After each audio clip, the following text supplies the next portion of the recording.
Commissioner Edry, would you be so kind as to lead us in the flag salute?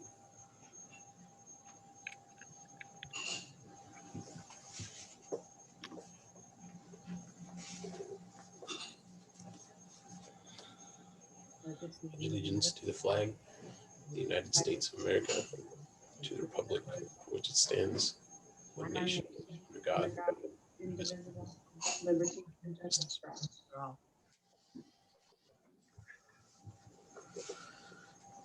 Thank you, Commissioner Edry. City Clerk, would you please call the roll?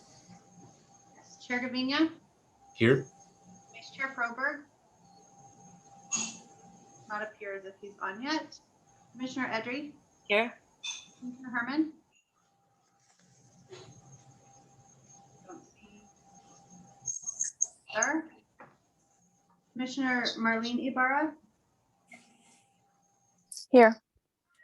Commissioner Navarez, sorry. Here.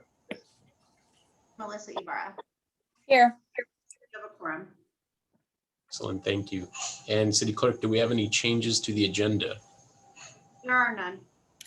In that case, may I have a motion to approve the agenda? I'll move Melissa Ibarra. Is there a second? I'll second Ronit Edry. Motion by Commissioner Melissa Ibarra, seconded by Commissioner Edry to approve the agenda. I'll call the roll. Chair Gavinia? Aye. Commissioner Edry? Aye. Commissioner Herman? No, sorry. Commissioner Navarez? Aye. Commissioner Marlene Ibarra? Aye. Commissioner Melissa Ibarra? Yes. Motion carries. Excellent, thank you. Now we will take public comments from members of the audience. If you would like to provide a public comment through Zoom, please click the raise hand button. At this time, the public is encouraged to address the Vernon Housing Commission and will be given the opportunity to address the commission on any matter that has been described in the agenda for this special meeting. I don't see anybody with their hands raised. I don't see any hands raised either, but I did receive a few comments via email and at the counter today. So I'll read the first one. Good evening. My name is Leticia Lopez. I'm a resident here in the city of Vernon, currently running for city council and currently serving as mayor for the city. I wanted to address comments made by Carol Menke and Diana Gonzalez at previous meetings about my relation to other residents in the city. It is important that the commission and residents know the truth. These false rumors are being circulated to defame my character. My husband is Nelson Macias, and I know that there are several families within the city with his last name. However, I nor my husband are related to anyone in the city with the last name Macias. It is ignorant to believe that those with the same last name are automatically related. It is apparent that these false rumors are being made to discredit me, as I am currently running for city council. These baseless rumors and lies need to stop. I believe in the integrity and transparency of the lottery system and the vital role each one of you play as commissioners. Thank you. The next letter says, to whom it may concern, my name is Jorge Macias, and I'm writing this declaration to state that I am in no way related to the mayor of the city of Vernon, Letty Macias. Miss Letty and myself have no family connection whatsoever. I hope this is satisfactory in clearing any family connection. Please reach out if there's anything further needed. And it's signed Jorge Macias. My name is Judith Lopez Merlo, and I'm writing this declaration to state that I'm in no way related to the mayor of the city of Vernon, Letty Macias. Miss Letty and myself have no family connection whatsoever. I hope that this is satisfactory in clearing any family connection. Please reach out if there's anything further needed. And those are acknowledged by a notary. Next one says, to whom it may concern, my name is Miguel Macias, and I'm writing this declaration to state that I am no way related to the mayor of the city of Vernon, Letty Macias. Miss Letty and myself have no family connection whatsoever. I hope this is satisfactory in clearing any family connection. Please reach out if there's anything further needed. And that was acknowledged by a notary as well. And the final one, to whom it may concern, my name is Martha Macias, and I'm writing this declaration to state that I am no way related to the mayor of the city of Vernon. It goes on to say the same, and this is signed by Martha Macias, Victor Macias Villapando, and Victor M. Macias Jr., and it is notarized as well. That is all the public comments I've received, and I still don't see any attendees raising their hand. Okay, all right, thank you. If there are no further public comments, we will go to the consent calendar. All matters on the consent calendar are to be approved with one motion. Items may be removed from the consent calendar by any member of the commission. Those items removed will be considered immediately after the consent calendar. Does any member of the commission wish to pull the item from the consent calendar? Looks like no. Are there any public comments for the consent calendar? There are none. Then may I have a motion for consent calendar items numbers 1 through 2?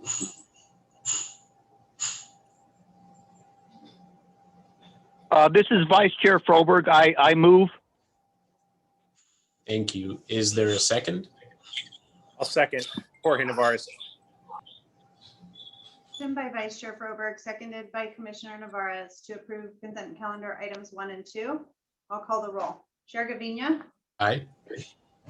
Chair Froberg, Aye. Commissioner Edry, Aye. Commissioner Navarez, Aye. Commissioner Marlene Ibarra, Aye. Commissioner Melissa Ibarra. Yes. Excellent. Now we will go to new business. Item number 3 is quarterly city housing report, and Public Works Director Wall will present the item.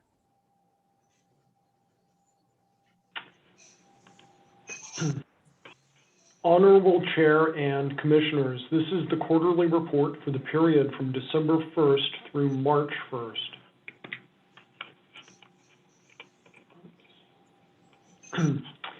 This is a photo from the special meeting where we all visited city housing, including the home at 3361 Fruitland that at the time was undergoing remodeling. This next shot is a after shot. So this was taken in early December of the completed home. And we are currently in the process of getting this rented out. In this presentation, we'll touch on the rent register, occupancies, inspections, advertising, and then a final summary. The rent register. With the exception of one unit, all rents are current, and the city is currently undertaking a COVID-19 compliant notice process and evaluating our next steps. We have one tenant with an outstanding balance as of the first of the month of $9,412.46. As of this afternoon, the tenant with the outstanding balance has submitted a COVID hardship form to the city.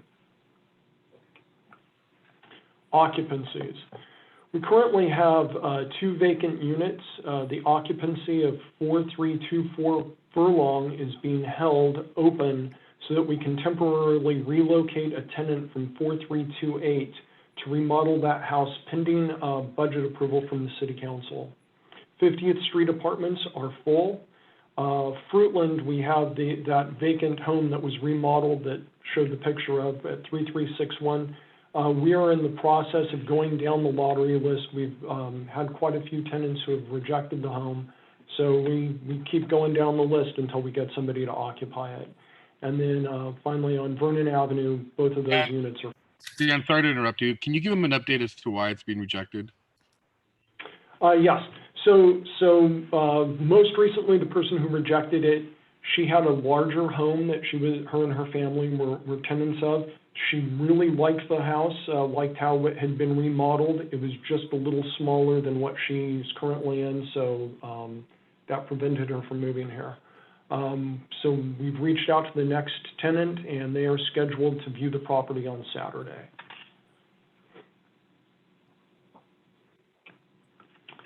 Inspections. Inspections were originally scheduled for April 2020, and they were postponed due to COVID-19 concerns. We did perform those inspections in November of 2020. Beginning February 2021, our crews addressed the items identified in those November inspections, and as of March 1st, the repairs on the 50th Street apartment units have all been completed. We have some work that is still ongoing on the Furlong and Fruitland units. That work primarily is touch-up paint in bathrooms, dripping faucets, that kind of thing. There's no major damage that's going on. It's just the ongoing maintenance that as a landlord we want to do to make sure that these units don't fall into disrepair. Our advertising campaign. So we continue to advertise on the city website, on Craigslist, and with outreach to the Chamber of Commerce. We also have our Got Housing campaign, which we've been active on social media with putting information on bus stops and then direct outreach to major employers within the city. Since the lottery that we held, we have had 17 additional interest forms received. So we now have an applicant pool of 48 people who could participate in the next lottery, as well as a housing transfer request. We have two people who are interested in transferring into units. And in closing, Public Works is actively managing City of Vernon-owned housing. We're trying to mitigate the COVID-19 financial impact, and we maintain proactive and legally compliant and humanitarian communications with all of our tenants. We refurbish housing as it becomes vacant. We try to fill vacancies as soon as we can. We perform biannual property inspections, and we manage properties within budget. This concludes my report.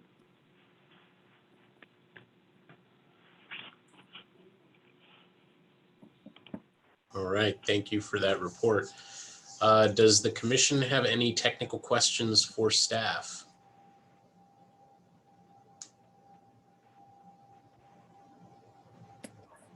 Are there any public comments? I don't see any. Okay, in that case, may I have a motion to receive and file the March 2021 quarterly city housing report? I'll move, Melissa. Thank you. Is there a second? I'll second. I'll second.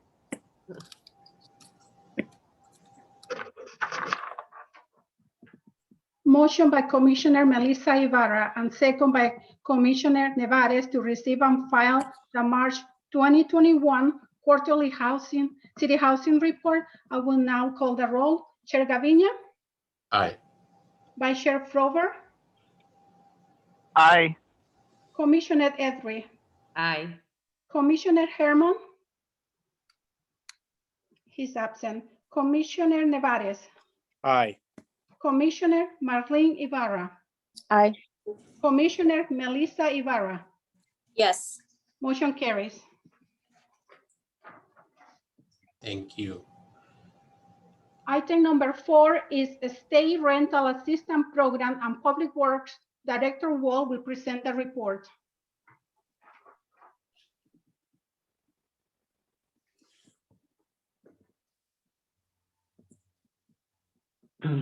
Honorable Chair and Commissioners, just 4 days short of 1 year ago, the City of Vernon declared a local emergency due to the coronavirus pandemic, a pandemic which has resulted in economic hardship for many of the nation's workforce due to layoffs, quarantines, and reduced work hours. In response to these hardships, our state has taken action to protect residential tenants. Last August, the COVID-19 Tenant Relief Act of 2020 provided protection from evictions. At the end of January, Senate Bill 91 extended the tenant protections of the COVID-19 Tenant Relief Act, appropriated $1.5 billion for the state rental assistance program, and required that landlords are to make a good faith effort to seek governmental rental assistance for tenants or cooperate with the tenants' efforts to obtain that rental assistance.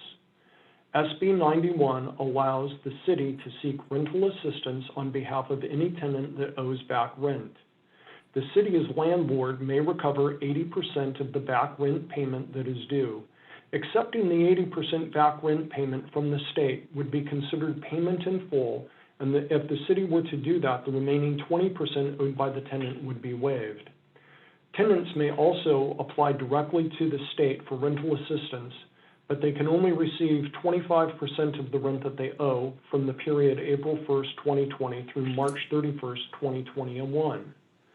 The item before you asks that you make a recommendation to the City Council on whether the city as landlord should apply for funding directly from the state on behalf of tenants, or if the city should help a tenant to directly apply to the state for rental assistance. This concludes my report.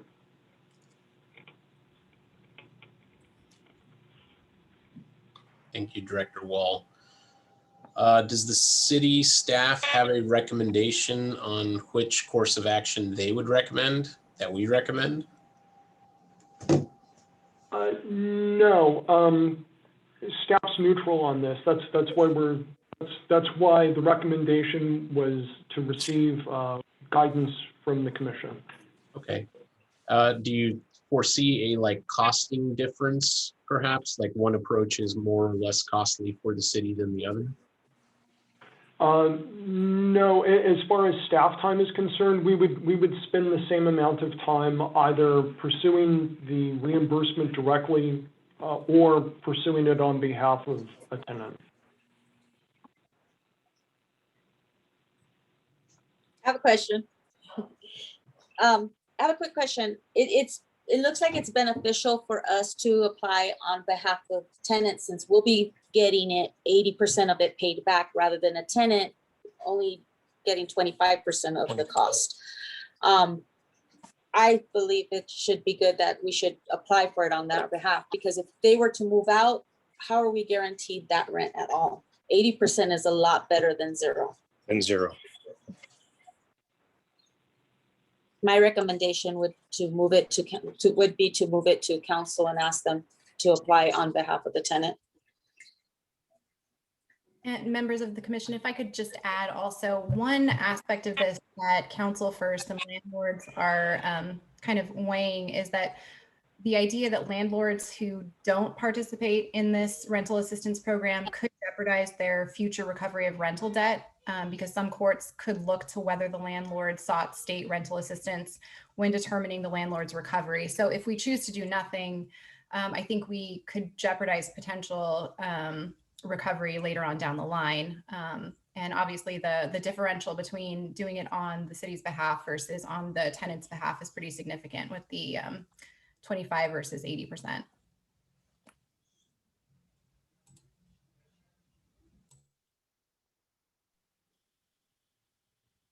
Are there any further comments or discussion?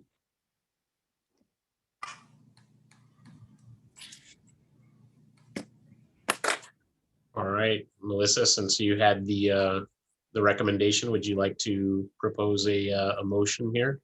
Yes, I'll move to submit this to City Council what the recommendation is to have the city apply for it as a landlord so that we can recover our 80% of any back rent on any tenant. I'll second.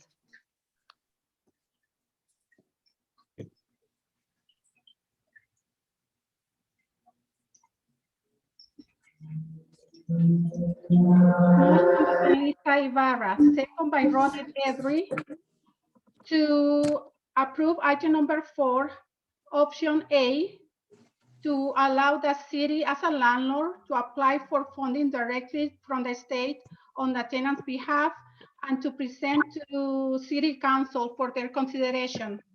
I will now call the roll. Chair Gavinia, Aye. Vice Chair Frober, Yes. Commissioner Edry, Aye. Commissioner Herman, Aye. Commissioner Nevares, Aye. Commissioner Marlene Ibarra, Aye. Commissioner Melissa Ibarra. Yes. Motion carries. Excellent. Now we will go to oral reports. Are there any reports from commission members or staff? Commissioner, I have no reports. Okay, so no reports. Without any further business, I adjourn this meeting at 6:21 p.m. Not sure if Thank that's you, correct. everyone. Thank you. Thank you. Thank you all. Thanks. Have a good day. Thank Bye. you. Thank you.